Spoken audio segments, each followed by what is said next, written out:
ngo ni Imana ivuga rimwe ndetse na kabiri Imana igenda igaruka ku bantu bayo. Nibyo.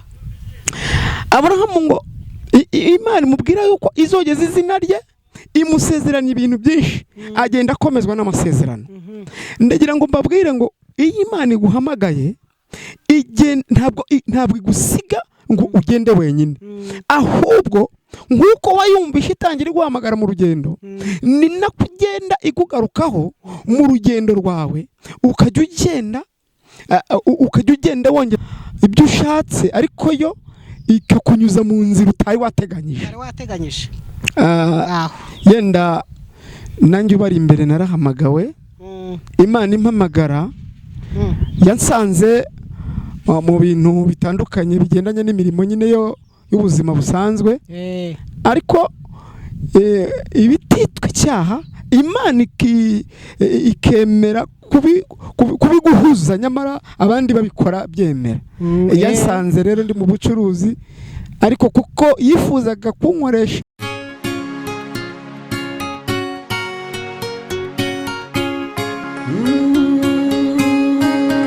Emana we, Yesu we, ingoma yawe ni amamare. Reka tubasuhuze inshuti zacu mudahwema gukurikira izi shene zivuga butumwa bwiza bwa Kristo Yesu. Imana y'amahoro ibane namwe, turabasuhuje mwese aho muherereye ku migabane itandukanye y'isi, Europe, Amerika y'Amajyepfo n'iy'Amajyaruguru, Afrika, ndetse natwe twese hirya no hino abakurikira izi shene zivuga butumwa bwiza bwa Kristo Yesu. Imana y'amahoro turavuze ngo ibahe imigisha mu izina rya Yesu Kristo. Imbere yacu rero turahabona umukozi w'Imana, ni umukozi w'Imana rwose usize amavuta y'Imana, ageze hano kugira ngo atugezeho icyo Imana yamushyize ku mutima no ku mitima yacu ngo igubwe neza. Reka tumwakire abasuhuze. Yego, ndabasuhuje mu izina rya Yesu. Imana iduhana umugisha. Uwiteka aduhana umugisha. Ngira ngo watangira wibwira abadukurikiye, kabibwira se uri umugabo, uri umusaza, se uri umusore, uri igikwerere, ngibyo. Murakoze, katubanze dusenge noneho tubone no kubibwira. Mana, mu izina rya Yesu twongeye gushima izina ryawe kuri uyu munsi waduhaye. Tugushimiye yuko habaye uburinzi bwawe muri iyi minsi itambutse, wabanye na buri wese, kandi Mwami Imana Nyiringabo ukomeje kuturindira mu buntu bwawe. Turakwiragije rero muri aka kanya tuje mu murimo wawe, kugira ngo iri jambo ryawe riherekereshe ibimenyetso n'ibitangaza, rikora imirimo ikomeye mu mitima y'abagiye kuryumva n'abazarikurikira. Urakoze rero, ubane natwe, unyemerere ntaba ari njye, ahubwo izina ryawe rihabwe icyubahiro. Senze gutyo nkwizeye mu izina ry'Umwami wacu Yesu Kristo. Amen. Yego, murakoze cyane. Amazina nitwa Ntangorane Gilbert. Bakunda kunyita Murokore Nzakagendana. Nsengera mu itorero rya ADPR. Yego. Ndumva ari ibyo. Ndi umugabo rero, mfite umudamu n'abana 6. Ndashima Imana. Imana ishimwe ko urumva umaze kuba umugabo w'igikwerere, mugeze mu mbyaro 6, umaze kuba rwose umugabo usheshe akanguhe, babyita igikwerere cyangwa se gushesa akanguhe. Rero Imana igomba umugisha bwo witabiriye ubutumire bwacu, kugira ngo abari hirya no hino ku isi twongere tubakangurire, twongere tubamara inyota, kuko hari abantu bafite inyota y'ijambo, hari abantu bafite inyota rwose yo kongera kumva ubutumwa bwiza, kubera ko uri urebye hirya no hino ku isi usanga abantu benshi cyangwa se aho ubutumwa bwinshi bwanyuzwaga bumaze kugenda buburirwa irengero. Rero twavuga duti Imana igumuhisha bwo witabiriye ahangaha, kugira ngo abantu bo kuri izi shene babashe kumva ubutumwa bwiza. Ni karibu watugezaho icyo Uwiteka yagupfunyikiye. Nabyo turabishimira Imana ku bw'aka kanya, kubera ko nk'uko ubuhanuzi bwabivuze, buri igihe kizagera ngo ijambo ry'Imana ribe ingume. Narivuze rero ngo turashimira Imana n'aka karembo kuko ca ku ikoranabuhanga tukabwiriza abantu, kandi ababihaye agaciro ntago babura kubona umugisha w'Imana cyane rwose. Reka dusome ijambo ry'Imana turasoma mu itangiriro ibice 12 dusoma umurongo wa mbere tugeze ku murongo wa 4 tuganire kuri iryo jambo ry'Imana numva Imana ishyize ku mutima kuri uyu munsi. Amen. Ibice 12 nkuko twabivuze, titiri iravuga ngo Uwiteka yohereza Aburahamu i Kanani. Yego. Umurongo wa mbere ukavuga ngo Uwiteka ategeka Aburahamu ati va mu gihugu cyanyu usige umuryango wanyu n'inzu ya so ujye mu gihugu nzakwereka. Yego. Nzaguhindura ubwoko bukomeye, nzaguha umugisha, nzogeza izina ryawe uzaba umugisha. Kandi nzaha umugisha abakwifuriza umugisha, kandi uzakuvuma nzamuvuma, kandi muri wowe nimo imiryango yose yo mu isi izaherwa umugisha. Aburahamu aragenda nk'uko Uwiteka yamutegetse, Loti ajyana nawe. Ubwo yavaga i Harani, Aburahamu yari amaze imyaka 75 avutse. Tuvuge ngo amina. Amen. Amen. Murakoze cyane nshuti ba Kristo bavandimwe, banyarwandakazi n'abazadukurikira bose ndetse n'abadukurikiye muri aka kanya. Yes. Twifuje kuganira kuri iri jambo ry'Imana. Turashaka kugira ngo tuganire ku ijambo rifite intego ivuga ngo umuhamagaro n'ibimenyetso. Umuhamagaro n'ibimenyetso. Hanyuma kuri uyu muhamagaro n'ibimenyetso turashaka kuvuga ku bimenyetso by'ingenzi nka 2. Nyuma ibi bimenyetso tubivugeho, hanyuma tuganire kuri ijambo ry'Imana. Ndabizi bakuramo icyifuzo. Nyuma nurangiza dufatikanyirize hamwe gusenga Imana. Amen. Iri jambo ritweretse ko wari uhamagawe ari Aburahamu. Bibiliya itubwiye ko Uwiteka yamuhamagaye akamubwira ngo va mu gihugu cyanyu usige umuryango wanyu n'inzu ya so ujye mu gihugu nzakwereka. Ni Bibiliya ngira ngo y'Ikirundi niyo nasomye, imbwira ko iki gihe Aburahamu agenda ngo yagiye atazi yajya. Yego. Muri iri titire ivuga umuhamagaro n'ibimenyetso, ikimenyetso cya mbere kizakwereka yuko Imana iri kuguhamagara, ntabwo wiyobora. Iyo ushaka gukora ibyo ushatse, ariko yo ikakunyuza mu nzira utari wateganyije. Yenda nanjye ubari imbere narahamagawe, Imana impamagara yansanze mu bintu bitandukanye bigendanye n'imirimo nyine y'ubuzima busanzwe. Ariko ibititwa icyaha Imana ikemera kubiguhuza, nyamara abandi babikora byemera. Yansanze rero ndi mu bucuruzi, ariko kuko yifuzaga kunkoresha mu mwanya runaka, ikabona ndi busy, ndi kuba busy. Ngira ngo mu buhamya ngira, Imana yashimye kunkura muri uwo mwanya kugira ngo mbashe kuyikorera nk'uko yabishakaga. Igukuramo uwo mwanya wowe wari wiberamo wo gucuruza? Nkuramo, irabyemera, ibihombo biraza. Ntekereza ko atari aho ndi butinde, ariko Imana ijya yemera gufata umuntu yahamagaye ikamucisha mu nzira z'ibizigu. Bibiliya niko itubwira ngo Abisiraheli bakura mu gihugu cya Egiputa ngo yashimye kubacisha mu nzira z'ibizigu, hanyuma ngo ibanyuza ku nyanja itukura. Kandi abakurikirana amateka yo kuva Egiputa ujya muri gira gihugu cy'Abisiraheli ngo rwari urugendo rutagera no ku byumweru 2, ariko ibyemera kugira ngo ibagerageze, ibigishe kuzagenda bitondera izina ryayo n'amategeko yayo. Yego. Rero ni muri urwo rwego, cyo nicyo kimenyetso cya mbere Imana igishima ku muntu ihamagaye, shima kumunyuza mu nzira iyo yamuhitiyemo kugira ngo ibone uko imwigisha. Ikindi kimenyetso, nk'uko twavuga ngo ni umuhamagaro n'ibimenyetso, ikindi kimenyetso umuntu Imana ihamagaye igishima kumuvugisha. Yego. Igishima kumuvugisha. Turi ahangaha abantu badukurikiye bashobora kwibaza bati Imana ivuga iti? Ariko Imana iravuga. Imana igira inzira 7 ivuganiramo n'abantu bayo, ariko ngenda mvuzemo nkeya muri zo. Imana igishima kuvugana n'abantu bayo mu nzozi.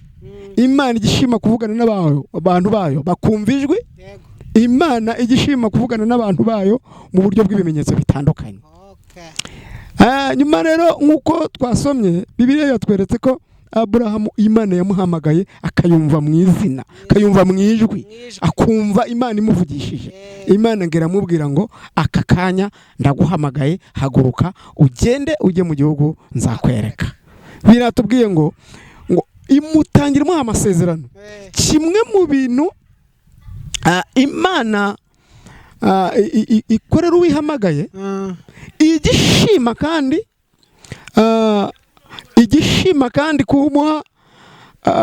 kumuvugisha, kandi igishima kumuha amasezerano. Haleluya. Amen. Imana igishima gutanga amasezerano. Ariko amasezerano kuyahabwa ni kimwe, amasezerano gusohora ni ikindi. Aburahamu uyu twasomye yabanye n'isezerano ryo kuzagira umwana kuva hamagawe. Aha tutasomye mu gice cya 11 hatwereka ko Aburahamu yashatse umugore witwa Sara. Yego. Mu gice cya 11 niho usanga izo nkuru. Hanyuma igihe bari bamaranye aha ntabwo yenda detaye tuzibonye, ariko ngo yari afite imyaka 75. Byumvikane ko yari umugabo ufite umudamu. Ariko Imana yarashimye yuko ababona n'ikigeragezo cyo kutabyara. Aka kanya Imana ikimuhamagara imenya neza ikibazo afite, itangira kumuha amasezerano. Haleluya. Amen. Turashimira Imana iduhamagara, ituvugisha. Niki gituma Imana itanga amasezerano kuwihamagaye?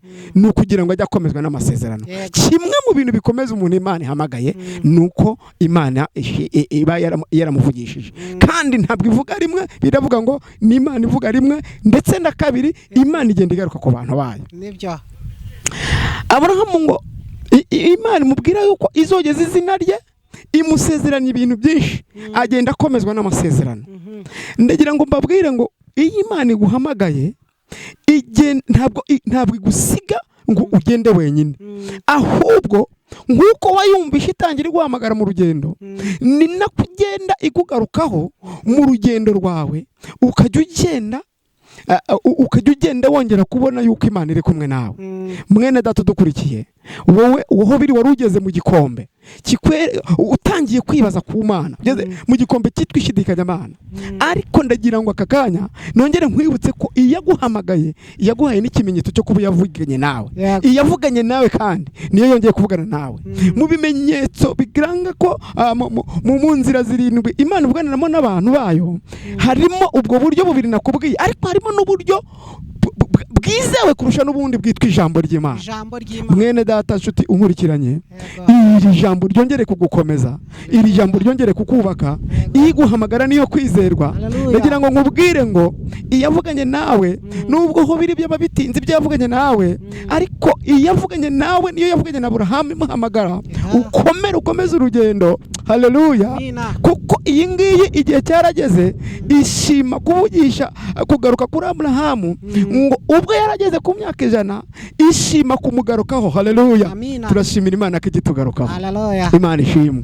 Imana izakugarukaho, kandi n'aka kanya wongere uyumvire, Imana igufitiye umugambi mwiza. Igarutse kuri Aburahamu, biravuga ngo Aburahamu ubwo ngo yari ari ahantu ku nzira, ngo agiye kubona ngo bona abagabo 3 bamunyuzeho, ngo ashima kubajyaniwe kugira ngo abakire, ngo akibakira. Haleluya. Amina. Umuntu Imana yahamagaye abana ni wowe unkurikiranye, wowe wumvishe ko wahamagawe ukaba uri mu bihe bidasanzwe. Ikintu kizatuma Imana ikugarukaho nuko utazahita cyangwa se ngo ujye mu byangwa n'Uwiteka, ahubwo urasabwa kuba hafi y'Imana kugira ngo ukomeze ugire ihishurirwa. Aburahamu ngo agire ihishurirwa, akigira ihishurirwa ngo yishimira kwakira abo bashyitsi bari bamunyuzeho. Abo bashyitsi ngo binjiriwe. Haleluya. Ngo binjiye bakimara kubakira, ngo nuko batangira kumwibutsa amasezerano, ngo ndetse baramubwira ngo Sara umugore wawe ari hehe. ngo ndetse ngo Aburahamu agitekereza cyo kubasubiza, ngo baramubwira ngo Sara umugore wawe asetse iki. Ni igihe bari bamaze kumubwira ngo undi mwaka nk'iki gihe. Haleluya. Ngo Imana izakugarukaho. Sara umugore wawe azaba akikiye umwana w'umuhungu. Turashimira Imana izatugarukaho. Turashimira Imana igaruka ku bantu yahamagaye. Mwene data ndagira ngo ukomereze muri iri jambo. Niba uri kugeragezwa n'umuhamagaro, Imana ntabwo izagusiga, Imana ntabwo izaguhana, Imana yaguhamagaye niyo kwizerwa. Nkundira hombeka amaso yawe aho uri, dusengane, kandi ndakwizeza yuko iguhamagara ari yo kwizerwa. Mana ishobora byose, turagushimye muri uyu mwanya. Tugushimiye yuko unezerewe kubutuvugisha muri iri jambo, kabugarutse ku bantu wahamagaye, kabutwibukije yuko hari ibimenyetso bigendana n'abantu bahamagaye. Nyemerera mwene data cyangwa mushiki wacu wari ucogojwe nuko mwami ibiharimo bimucanze bitewe nuko ari kugeragezwa n'umuhamagaro. Uyu mwanya mu izina rya Yesu Kristo, iri jambo rikorane nawe, uhembura ubugingo bwe, wongere umukomeze. Byari bimucogoje n'ibyo bimuciye intege, ndasenze mu izina rya Yesu Kristo kugira ngo ngere umugaruko mwambika imbaraga. Kandi Uwiteka Imana, nyemerera muri iki gikombe umwene data cyangwa mushiki wanjye wahamagawe arimo, umusanganire, wongere umwambutse, wongere umucira inzira, wongere umurebe ibyiringiro bishyashya kugira ngo azagere ku ntego y'icyo wamuhamagariye.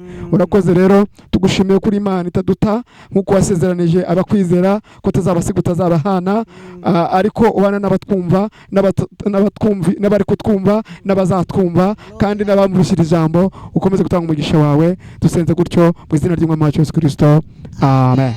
Turagushimiye cyane inshuti yacu umukozi w'Imana Gilbert. Ariko nagiraga akabazo k'amatsiko gatoya, nk'uko abandi bari hirya no hino badukurikirana bashobora kuba bagize ayo matsiko. Nibyo koko Imana ijya yemera kunyuza umuntu mu gikombe kimeze gutyo gikomeye, akaba yari ifitiye imirimo ye akora, Imana ikemera ko uyu murimo ayitakaza? Imana ijya ibyemera? Imana irabyemera cyane. Kandi ntago ari muri iki gihe gusa, aba tubanjirije bose, nta n'umuntu wabaye intwari muri Bibiliya. Imana nta n'umuntu Imana yakoresheje ngo abe intwari. Bibiliya itwereka atarahagaze ku musozi ukomeye, ataranyuze ku musozi ukomeye. Ko hari igihe umuntu ashobora kuba yari nk'umucuruzi cyangwa yari afite business ikomeye, ariko yahomba bakavuga ngo ni ibyaha yakoze, ubwo ibyo bintu bihuruzwa bite? Ibyo njya mbibwira n'abantu, n'abantu badafite ijambo ry'Imana ritagwiriye muri bo. Yego. Ariko nta gishya, kuko iyo usomye Bibiliya ubona ko Yobu abantu ba mbere bavuze nk'ibyo zari inshuti ze za bugufi. Birumvikana rwose, kuko bikunze kubaho ku muntu yaba afite ka business kahomba, bakavuga ati buriya yakoze ibyaha byinshi, ni umunyabyaha, Imana iramuhannye, ibintu nk'ibyo. Sina ka business, buriya ni urugero natanze nitanzeho. Ubuhamya bwacu ni bunini. Imana yakwemera ko umuntu arwara nk'uko tubisoma muri Bibiliya. Imana yakwemera ko n'umuntu afungwa, uretse n'ibyo byari byoroshye twavugaga, kugira ngo ikwigishe ikugeze ku ntego y'icyo ishaka kuzagukoresha. Noneho ubwo nta byaha byarakubayeho? Twaciye ku misozi itandukanye, kandi twashobojwe n'Imana kujya twinyuraho. Ariko gutya abantu badukurikiye hirya no hino ku isi, hari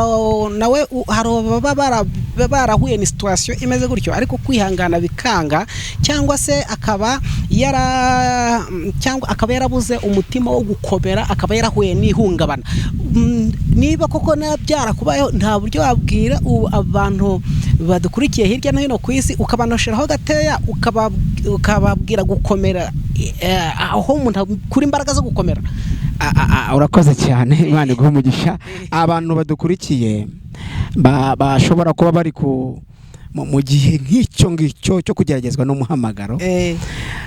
Umuntu uri kugeragezwa n'umuhamagaro burya ahura n'ibintu bikomeye, akunda no kuhumvira amajwi ya Satani n'abadayimoni. Yego. Ariko ikintu namugiraho inama yakwihutira gukora ni ukwegera Imana mu buryo bwo gusenga. Nibyo. Ikindi kintu namubwira ni ugusoma ijambo ry'Imana. Yego. umuntu wasenze agasoma ijambo ry'Imana ahakura ibyiringiro, ahakura izindi mbaraga. Ngiki kintu kizakomeza umuntu mu rugendo. Muri iyo misozi twanyuzemo twibutsa amasezerano, ariko ntushobora gupfa kuyibuka utegereye Imana. Iyo wegereye Imana nibwo ikwibutsa amasezerano. Iyo wegereye Imana nibwo kandi umwuka w'Imana kuyobora mu ijambo ry'Imana. Ariko iyo ubaye mu maganya no mu majune no kwihugiraho, Satani agusanga aho ngaho akaba yakubirindura, akaba yakugusha. Nibyo. Mana ishimwe cyane, turabashimiye inshuti mudahwema gukurikira ivugabutumwa kuri izi mbuga nkoranyambaga, mushyigikira izi mbuga nkoranyambaga kugira ngo zigeze ubutumwa kure. Reka dusabe umukozi w'Imana, umuntu ashobora kugira amatsiko yo kumuganiriza byihariye aciye mu gikari, yagusanga kuwuhe murongo? Murongo ndi gukoreraho 072 79 pardon, 072 79